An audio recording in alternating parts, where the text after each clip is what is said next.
Railway group D की तैयारी करने वाले मेरे प्यारे साथियों, आप सबको तो पता ही होगा कि आज से 4 दिन पहले रेलवे ने एक नोटिस जारी किया। नोटिस नहीं, एक डाटा निकाला है और वो डाटा में ये दिखाया है कि ग्रुप डी में कितने फॉर्म को फिल किया गया है। टोटल जोन का, पूरे जितने भी रेलवे के जोन है उसमें सारे जोन का कितने फॉर्म फिलअप किया गया उसका डाटा निकाला है। और आप ये सब देख चुके होंगे और देख करके इतना तो अंदाज़ लग गया होगा कि इस बार कितना कंपटीशन टफ होने वाला है। अब कोई बोलेगा कि सर कंपटीशन टफ कैसे होगा, ये पिछला जो रेलवे ग्रुप डी का फॉर्म निकाला था उतना भी तो फॉर्म उस टाइम पे भी तो करोड़ों फॉर्म गिरा था, 1 करोड़ पार है। हालांकि इससे ज़्यादा उस टाइम पे फॉर्म गिरा था, पर मेरे भाई उस टाइम पे जो वैकेंसी था 1 लाख प्लस वैकेंसी था। इस बार वैकेंसी कितना है, 32 हज़ार के आसपास है। तो कंपटीशन तो श्योर है कि टफ जाएगा। हम क्या करेंगे, थोड़ा सा आपको गाइड करेंगे। हालांकि देखिए, गाइड का कुछ ज़्यादा फ़ायदा थोड़ा बहुत होता है, कोई आदमी रास्ता दिखा देता है।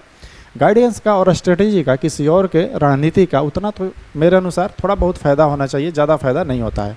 पर हम आपको कोशिश करेंगे 2 मिनट में थोड़ा सा गाइड करेंगे और थोड़ा सा समझेंगे इस नोटिस का क्या फ़र्क पड़ेगा हमारे कंपटीशन पे। आप तैयारी कर रहे हैं तो आपको कितना कंपटीशन अब हार्ड हो गया, सिर्फ ये डाटा निकाल करके दिखा दिया कि आपको कितनी अच्छी तैयारी करना होगा। नॉर्मल तो इससे भी पॉसिबल नहीं था, लेकिन आपको और अच्छी तैयारी करना पड़ेगा क्योंकि ये डाटा डराने वाला है। ये ऐसे मजाक नहीं है। ये डाटा 1 करोड़ फॉर्म गिरना और इतने कम वैकेंसी पर, ये अपने आप में दिखाता है कि मतलब क्या बोला जाए, अभी उसको बंद में रखा जाए, बेरोजगारी की बात ही अलग किया जाए।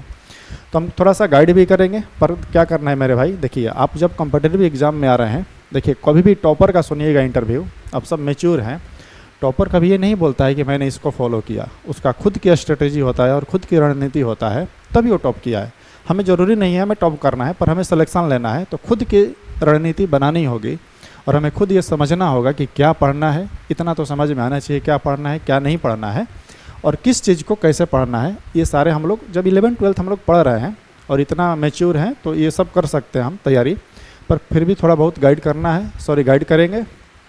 थोड़ा बहुत गाइड का ऐसा नहीं है, फ़ायदा होता है, राह दिख जाता है कि हमें किस चीज़ से तैयारी करना चाहिए, कैसे करना चाहिए। तो हम उस पर ज़्यादा बात नहीं करेंगे, पहले थोड़ा नोटिस को समझते हैं। और देखिए, जो भी ये नोटिस बोल रहे हैं ना, अपने मन से नहीं बोल रहे हैं, आपको नोटिस भी दिखाएंगे कि ये डाटा गवर्नमेंट का है, मिनिस्ट्री ऑफ रेलवे खुद निकाला है। पहले हम देखते हैं कि थोड़ा सा प्रीवियस ईयर, जो पिछले साल हमसे रेलवे ग्रुप डी फॉर्म निकाला था, कब, 2019 में। उस टाइम पे ये फॉर्म कितना निकाला था, पेन कहाँ है मेरा, उस टाइम पे ये फॉर्म कितना निकाला था। तो उस टाइम पे 2019 में फॉर्म कितना निकला था, टोटल पद थे 1,03,769, यानी 1 लाख प्लस वैकेंसी था, ये तो कंफर्म है। और उस टाइम पे जो फॉर्म गिरा था 115 करोड़, यानी 1 करोड़ 15 लाख समथिंग और था। देखिए उस टाइम पे जो फॉर्म गिरा था 115 करोड़, तो वैकेंसी भी था मेरे भाई 1 लाख के करीब। अगर हम 115 करोड़ के, अगर इस पूरे जितने पोस्ट है और जितने फॉर्म गिरा और जितना पोस्ट है, पोस्ट कितना है 1,03,000, अगर इसको डिवाइड करें तो डाटा आता है 110.8। ये क्या इंडिकेट करता है, हम पूरे जोन को कंपैरिजन अभी करें, पूरे जोन को हम जोन वाइज नहीं कर रहे हैं कि बेंगलोर में कितना गिरा, पटना में कितना गिरा। जोन वाइज तो कंपटीशन कम रहता है, पर स्टूडेंट कहीं कंपटीशन ज़्यादा होगा, कहीं कम रहेगा। पर हम अगर पूरे एवरेज का एनालाइज करें तो पर व्यक्ति, यानी एक सीट पर लगभग 110 बच्चे का कंपटीशन था, कि एक सीट के लिए लगभग 110 बच्चे फाइट कर रहे हैं। मान लो 111 बच्चे फाइट कर रहे हैं, ठीक। इस बार क्या है मेरे भाई कि अभी जो 2025 में वैकेंसी निकाला है रेलवे ग्रुप डी का, जो 2025 में वैकेंसी निकाला है, वो टोटल कितने पोस्ट है, मात्र 32,438 पोस्ट है। और हमको नहीं लग रहा है कि अब रेलवे क्या करेगा, बढ़ाएगा। क्योंकि देखिए रेलवे भी अब कैलेंडर अपना जारी कर दे रहा है अपकमिंग एग्जाम्स के, जो भी एग्ज़ाम उसके होने वाले हैं आगे के मंथ में, आगे के सालों में, उसका वो क्या करता है, कैलेंडर जारी कर देता है। तो उसमें देखिए कि रेलवे ग्रुप डी का वो जिक्र किया है कि इसी साल नवंबर दिसंबर, न तो अगले साल, हमको लग रहा है कि जनवरी फरवरी तक उसको दे देना चाहिए, थोड़ा सा डिले करेगा तो जब अगला वैकेंसी का अगर निकाल दिया है नोटिस, तो हमको नहीं लग रहा है कि इस पर वैकेंसी, सो इसमें पोस्ट जो है बढ़ाएगा तो अच्छी बात है, कंपटीशन थोड़ा सा भी तो कम हो। और अभी देखिए सिर्फ वैकेंसी कितने हैं मेरे भाई, 32,438, और जो टोटल अभी फॉर्म फिलअप किया गया है 108 करोड़ प्लस है। ये हमने प्लस लिख रखा है, यानी 108 करोड़ से ज़्यादा है। तुम समझ रहे हो, अगर अभी इसको डिवाइड करोगे ये देखने के लिए कि अब पर सीट कंपटीशन कितना है, तो 108 करोड़ ये समथिंग जो भी है, देखो पूरा इतना फॉर्म फिलअप किया गया, 108 करोड़ 22,423 फॉर्म को फिल किया गया। अभी हम आपको डाटा भी दिखाएंगे ऑफिशियली जो रेलवे ने निकाला है। अगर हमने इसको डिवाइड करके देखा कि अब कंपटीशन कितना होगा इस साल, तो इसको मेरे भाई आ रहा है कितना, 333, यानी 333 पॉइंट समथिंग, ये कटेगा नहीं। मतलब कि पिछले साल एक सीट के लिए लगभग 111 लोग फाइट कर रहे थे एक सीट के लिए, इस बार लगभग एक सीट के लिए लगभग 334 लोग हैं और ये डाटा कोई कम नहीं है मेरे भाई, मजाक नहीं है। एक सीट के लिए 334 लोग उस पर फाइट कर रहे हैं, और वो भी पोस्ट कैसा, रेलवे ग्रुप डी। ये मतलब हल्का में नहीं लेना है इसको, है ना। बाकी आपको 1 मिनट में थोड़ा सा हम अपना क्या कर रहे हैं, नोटिस दिखा दे रहे हैं रेलवे का, जो रेलवे ने निकाला है आज से 4-5 दिन पहले, शायद 25 तारीख को निकाला है ये रेलवे का। देखिए यहाँ पे आप देख सकते हैं ये क्या है, यहाँ पे रेलवे रिक्रूटमेंट बोर्ड निकाला है कि government of India, ministry of railway, ठीक। ये कब निकाला है मेरे भाई, 25 तारीख को निकाला है। इसमें क्या ये दिखा रहा है, ये दिखा रहा है कि देखिए जितने भी जोन है रेलवे के, अहमदाबाद, अजमेर, बेंगलुरु, भोपाल, भुवनेश्वर, बिलासपुर, चंडीगढ़, जितने जोन हैं उस सारे जोन में ये क्या किया है, कैटेगरी वाइज ये दिखाया है कि कितने फॉर्म को फिलअप किया गया है। जैसे देखिए यूआर का लगभग 93,000 यूआर का तो चलो ठीक है। सबसे तो ये पूरा हमारा सीट देखने से क्या चीज़ लगा, सबसे डरावना जो डाटा है ना ओबीसी का है, सबसे डरावना डाटा है। देख रहे हो 2,97,923 फॉर्म फिलअप किया गया है सिर्फ अहमदाबाद मोड में ओबीसी के कैंडिडेट के द्वारा। तो सबसे ज़्यादा उसी का है, जहाँ भी देखोगे ना तो सबसे ज़्यादा ओबीसी का ही होगा फॉर्म। देख रहे हो 47 लाख टोटल, मतलब सीट कितना है 32,000, और 47,43,43,140 सिर्फ ओबीसी के कैंडिडेट हैं जो फॉर्म फिलअप किए हैं। और ये कितना है मेरे भाई, SC ST 28 लाख। मतलब डाटा देखने के बाद तो मतलब क्या बोला जाए। और ये देख रहे हो यूआर का कितना, 18,35,436 कैंडिडेट ने फॉर्म को क्या किया गया, फिलअप किया है टोटल यूआर का बात किया जाए। और यहाँ से ध्यान पे से देखिएगा, दिखाई दे रहा है ना, यहाँ पे लिख रखा है मेरे भाई टोटल, और टोटल को देखिएगा तो यहाँ पे कितना लिख रखा है, 1,08,22,423 इतने लोगों ने फॉर्म को फिलअप किया गया। ये सारे SC ST मिला करके, एक सर्विसमैन सब मिला करके, ठीक है। ये कोई नई बात नहीं है, 1 करोड़ प्लस फॉर्म जाना। ये डाटा देख के हमको शौक नहीं लगा, क्योंकि हम जानते थे कि करोड़ों फॉर्म जाएगा, ये हमको बात पता था पहले से ही। क्योंकि पिछले बार जब 115 था तो इस बार तो 115 से ज़्यादा ही जाता, हमारा ये उम्मीद था। लेकिन चलो 115 को क्रॉस नहीं किया, रिकॉर्ड को बरकरार रखा, ये अच्छी बात है कि 115 को क्रॉस नहीं किया, सबसे अच्छी बात यही है, ठीक। आते हैं थोड़ा सा हम आपको गाइड करेंगे क्या, बिगनर्स के लिए और रिपीटर्स के लिए। रिपीटर्स वो व्यक्ति मेरे भाई जो 1-2 अटैम्प्ट दे रखा है, या फिर मान लो ऐसा व्यक्ति जो 1-2 अटैम्प्ट दिया प्लस में कुछ कन्फ्यूजन हो रहा है, उसके लिए भी 2 मिनट थोड़ा सा चर्चा करेंगे, और बिगनर्स के लिए।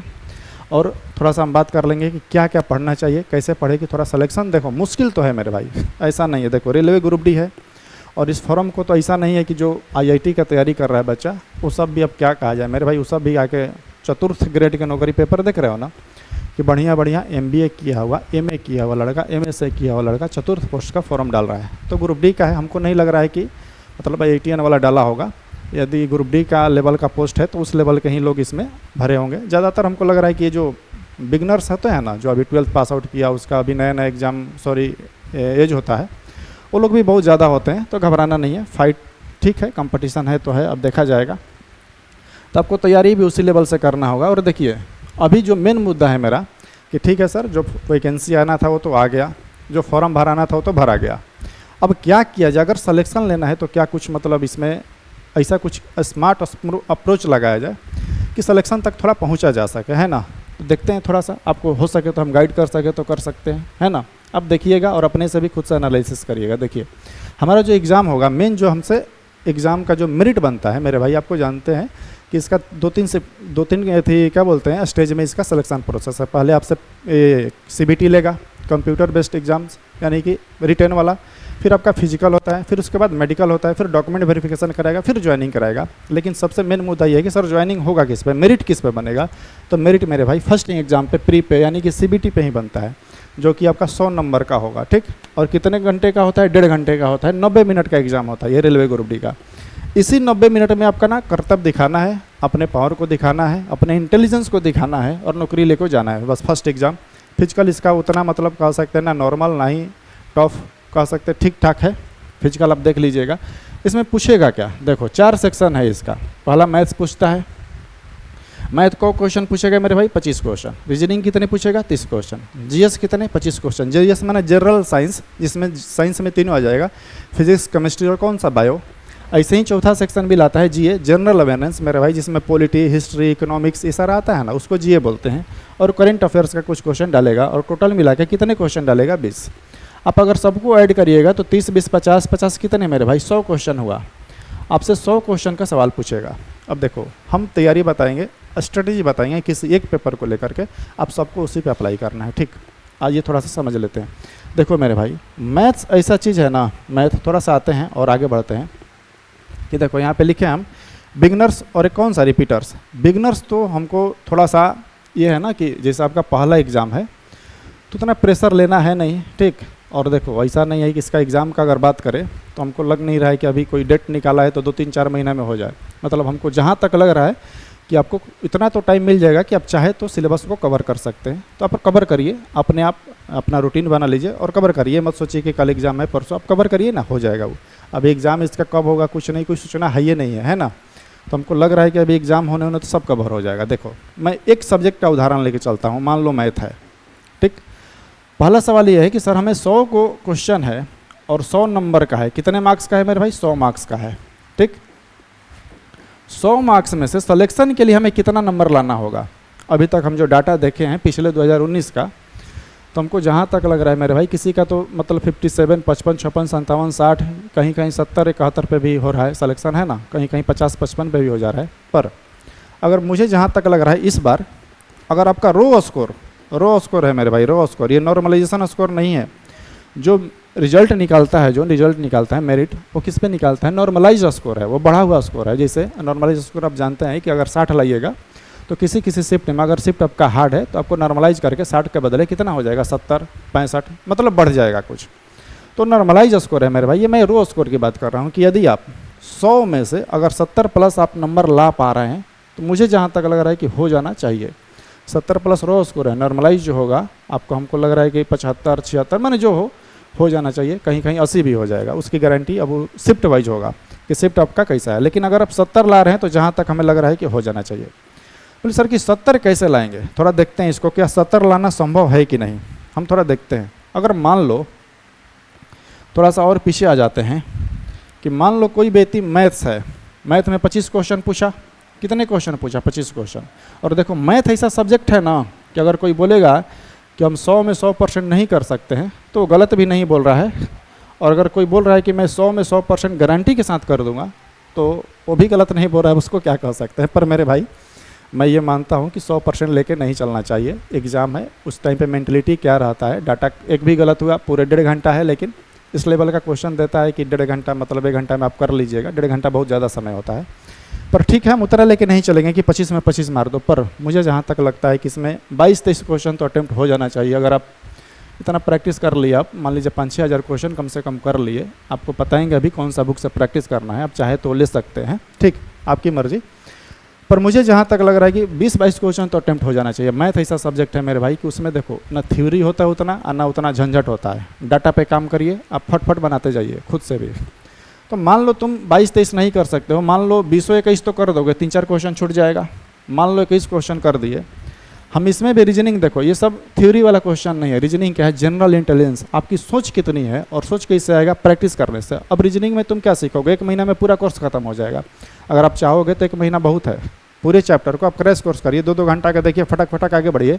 प्रैक्टिस पे ज़्यादा ध्यान दीजिए। रीजनिंग ऐसा सब्जेक्ट है, उस पर ज़्यादा घुसना नहीं है अंदर, ठीक। आप बैंकिंग का रीजनिंग नहीं तैयारी कर रहे हैं ना, बैंकिंग हार्ड लेवल का क्वेश्चन पूछता है। हम रेलवे के रीजनिंग बात करें, उसमें एक सिलोजिज्म होता है और एक और होता है स्टेटमेंट वाला रीजनिंग, जो थोड़ा सा मतलब कह सकते हैं दिमाग उसमें लगाना पड़ता है, उस पर ज़्यादा फोकस करेंगे, ठीक। जो रीजनिंग नॉर्मल है उस पर उतना ध्यान नहीं देना है। पर फिर भी अगर अभी भी आप बिगिनर हैं, उतना भी तैयारी करिएगा तो हमको जहाँ तक लग रहा है, मान लो 2-4 क्वेश्चन छूट गया, 26 भी क्वेश्चन तुम अटेम्प्ट कर दिए, ठीक। मान लो मैथ में 25 में 21 क्वेश्चन अटेम्प्ट किए, इसमें 26 किए, 3-4 क्वेश्चन अभी भी छोड़ रहे हैं।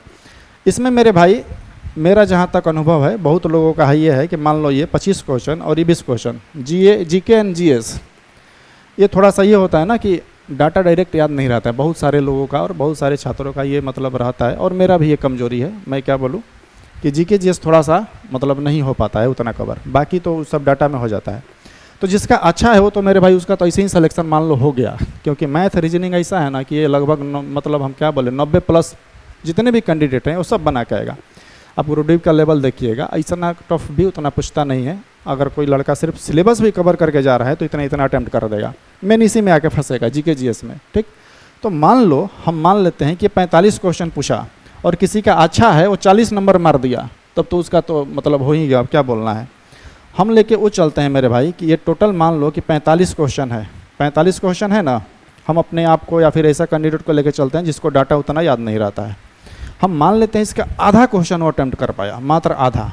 कितने आधा, यानी आधा हुआ 22.5 नंबर, हमने 23 लिखा कि मान लो 23 क्वेश्चन अटैम्प्ट कर दिया वो। देखो मेरे भाई, सिलेक्शन लेना है तो करना तो पड़ेगा, कोई ऑप्शन नहीं है, करना तो पड़ेगा। अगर पीछे रहिएगा तो फिर तो मेरिट के लिए थोड़ा सा हम देखिए, जो 70 नंबर बताए हैं ना आपको, ये आप किसी भी कैटेगरी के हैं, चाहे जनरल, ओबीसी, एससी, एसटी, हम सबको ध्यान में रख के बात रहे हैं।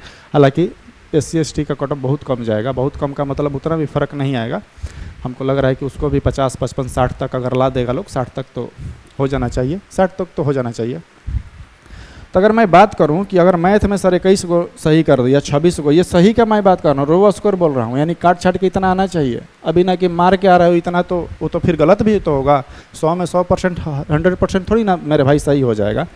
सबको जोड़ा जाए तो मेरे भाई शायद 70, 6, 3, 9, 1, 10, और देखो ये 70 मार्क्स ही आया। मैं सबसे मिनिमम ये लेके चला हूँ, मैं मिनिमम, ठीक। आप चाहिएगा तो ये मैथ को आप इम्प्रूव कर सकते हैं अभी, और ऐसा कर सकते हैं मेरे भाई कि आप 22, 23, 24, 25 तक भी पहुंच सकते हैं। क्योंकि देखो, अगर रेलवे डाटा गलत देगा मैथ का तो सबको नंबर क्या करेगा, देगा, तो आपको ही फ़ायदा है। रीजनिंग आप चाहिएगा तो 26 से मेरे भाई बढ़ा के आप 30 कर सकते हैं, 30 नहीं कर सकते हैं तो 27, 28 तो कर ही सकते हैं। 1-2 क्वेश्चन हो सकता है गलत हो जाए। हमने सब मिनिमम लिखा है मेरे भाई कि मिनिमम इतना तो ला ही दोगे, ठीक। ये 23 नंबर लाना ही होगा 45 में, फिर भी आप कितने आ जा रहे हैं, 70 नंबर आ रहे हैं। नॉर्मलाइज करके ही आपका हो सकता है। शिफ्ट अगर हार्ड पड़ जाए तो मेरे भाई कहने का मतलब 85-90 के आसपास भी हो जाए, 15-17 नंबर भी बढ़ जाता है, ठीक है। नहीं तो चलो 5-6 नंबर बढ़ा तो उम्मीद है कि हो जाना चाहिए, इतना भी कम नहीं है, ठीक। तो मतलब सर एक डाटा हम ये देखें, आप मतलब ये सारा मिला जुला कर कि अगर 70 हम नंबर ला दे रहे हैं कम से कम 100 में, तो हमारा सिलेक्शन हो जा रहा है। और 70 लाने के लिए हमें क्या करना होगा, इन सारे चीज़ों पे काम करना होगा, ठीक। और मैंने ज़्यादा टफ चीज़ नहीं लिखी है कि आपको 25 में मैथ में 25 ही लाना है, नहीं। आप कोशिश करिए कि 20+ लाएँ, और ये इतना टफ नहीं है मेरे भाई, जहाँ तक मुझे लगता है, ठीक। आज अब थोड़ा सा हम बुक वगैरह के बारे में बात कर लेते हैं कि आपको कौन सा बुक और कैसे पढ़ना है। जिसे मान लो हम एक सब्जेक्ट का उदाहरण देंगे, मैथ का। जैसे मान लो आपको मैथ्स पढ़ना है, तो आप क्या करिए मेरे भाई, आप बिगनर्स है, एकदम बिगनर्स, यानी कि अभी तक आप कहीं नहीं पढ़े हैं, आपका सिलेबस कंप्लीट नहीं है, तो आपके लिए थोड़ा सा रास्ता मुश्किल होगा सिलेक्शन का। पर मुश्किल है, कोई बात नहीं, इसमें अगर आप मेहनत करिएगा तो आगे चल कर बहुत काम आएगा, बहुत काम, यानी आगे बहुत आपका हेल्पफुल रहेगा वो। आपको क्या करना है, कोई भी सब्जेक्ट हो, चाहे मैथ, रीजनिंग, मैथ, रीजनिंग और जीके जीएस, ठीक, कोई भी सब्जेक्ट हो, आपको पहले एक बार तो सिलेबस कवर करना पड़ेगा। चाहे अब उसके ये आपके ऊपर है कि आप कितना फास्ट कर रहे हैं, ठीक। जैसे मैथ का सिलेबस है मेरे भाई, आप यूट्यूब पे जाइए डायरेक्ट, जरूरी नहीं है किसी का भी वीडियो, क्रैश कोर्स में देखिए, जैसे प्रतिशत है, डालिए 1 शॉट या फिर एक वीडियो, उसमें आप क्या करिए, 2 गुना स्पीड पे देखिए। हमारा भी वीडियो देखिए तो 2 गुना स्पीड पे देखिए, कोई भी वीडियो देखिए 2 गुना स्पीड पे देखिए, सिलेबस को कवर करिए। और मैथ ऐसा सब्जेक्ट है मेरे भाई, देखो जैसे कोई क्वेश्चन में फंस रहे हो, क्योंकि मैं मैथ का टीचर हूँ, उस पर मेरा ज़्यादा अनुभव है। मान लो कोई क्वेश्चन पे तुम फंसे, तो उसको क्या करो ना, सोल्यूशन पे मत जाओ फटाक से, ना यूट्यूब पे जाओ कि उसका सोल्यूशन देखे, नहीं, खुद से बनाओ। कैसे बनाए सर, मान लो प्रतिशत पढ़ रहे हो तो दिमाग में ये सोचो कि परसेंटेज का कॉन्सेप्ट क्या होता है, कौन कौन सा कॉन्सेप्ट इस चैप्टर में रहता है और कौन कौन सा कॉन्सेप्ट इसमें लगा सकते हैं, ठीक। उससे तो ज़्यादा बाहर आएगा नहीं, अरे कॉन्सेप्ट जो होगा वही ना लगेगा मेरे भाई, उससे ज़्यादा कहाँ से आएगा। तो कोशिश करना है इस तरफ से, जब आप कोशिश करिएगा तो खुद आप इतना मैच्योर हो जाइएगा कि जो डाटा, जिसे एग्जाम में बैठिएगा ना, आपका आंसर नहीं भी आ रहा है उतना, तभी आप डाटा देख के मार दीजिएगा कि यही होगा, डेसिमल में आएगा, 1 अंक आएगा, यूनिट डिजिट लगा के मार दीजिएगा, डिजिटल सम लगा के मार दीजिएगा। मैं कन्फर्म कहता हूँ, अगर इस तरह से प्रैक्टिस करिएगा तो आप बिगिनर्स हैं, तो सबसे पहले आपको क्या करना है, जाना है यूट्यूब पे, बुक अभी जैसे आपकी इच्छा, और फटाक से सिलेबस कवर करना है, ठीक। एक बार सिलेबस कवर करना है और उसी क्वेश्चन को पहले बना लेना है, जो आप वीडियो देख रहे हैं उसी को फट से क्या करना है, बनाना है। सिलेबस कंप्लीट, जैसे ही सिलेबस पहले करना है, अब डायरेक्ट तुम सेट पे मत आ जाना कि कहीं बार आकर के अब ये टेक्स्ट बुक का पास खरीदो और सेट लगाना शुरू करो, मिर्गी आ जाओगे उसी टाइम पे, है ना। पहले आप सिलेबस कवर करिए, उसको जान जाइए कि क्या क्या सिलेबस होता है, क्या पूछता है। उसके बाद प्रीवियस ईयर का क्वेश्चन उठाना है। प्रीवियस ईयर कौन, बहुत सारा बुक है, बहुत सारा बुक आप समझ सकते हैं। एक समसामयिक घटना चक्र आता है जो रेलवे का भी आता है और एसएससी का, हम तो बोल रहे हैं यही वाला उठाइए, और उठा करके पूरा, जिसे मैथ पढ़ रहे हैं, उठा करके आज तक रेलवे का जितना पूछा है उस चैप्टर का, जिसे मान लो परसेंटेज पढ़े यूट्यूब पे, उसको मान लो 6 घंटे का वीडियो है, 7 घंटा का वीडियो है, आपने 3 घंटा में कवर किया, और उसको 3-4 घंटा आपके अपने कॉपी पे लगाया, उसको पूरा करने के लिए, लिखने के लिए, समझने के लिए, खुद से बनाने के लिए। आपको कितना गया, 6-7 घंटा गया। 6-7 घंटे बाद मेरे भाई फटाक से उसको क्या करना है, रेलवे का घटना चक्र उठाना है, जितने आज तक का रेलवे में पूछा है परसेंटेज सब बना डालो, 200, 250, 300 क्वेश्चन। अब देखो तो मास्टर बन जाओगे, उस टाइम पे आकर के फिर पढ़ाने लगिएगा, है ना। तो उतना करना है। और रिपीटर्स के लिए तो मेरे भाई कुछ कहना ही नहीं है। आप लोग के लिए क्या करना है, मेन मुद्दा है कि आपको अपने अंदर सेट लगा करके ये देखना है कि किस पॉइंट, मतलब मेरा जो कमज़ोर पहलू क्या है, ठीक, मतलब किस चीज़ में हमारा जो मार्क्स है कम आ रहा है।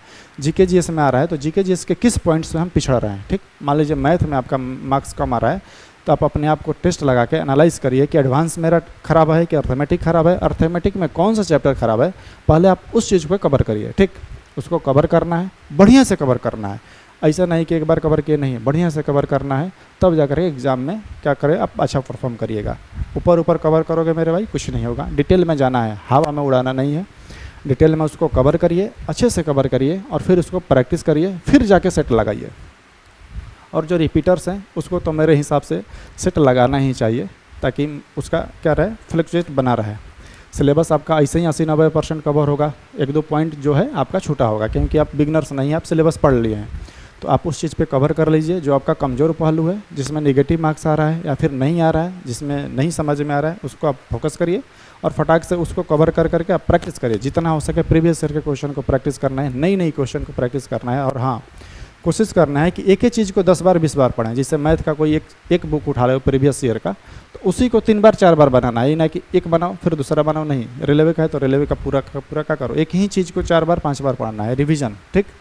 नई नई चीज़ें ज़्यादा सीखने के नई नई चीज़ें सीखने के ज़्यादा मतलब ये नहीं रहना है कि नई नई चीज़ें सीखें, है ना। एक ही चीज़ को रिवीजन करिए, प्रैक्टिस करिए। चलिए मेरे भाई, तब तक के लिए धन्यवाद और मिलते हैं अगले वीडियो में। और आप अपना अनुभव बताइए थोड़ा सा, ठीक है। चलिए मिलते हैं, धन्यवाद अगले वीडियो में।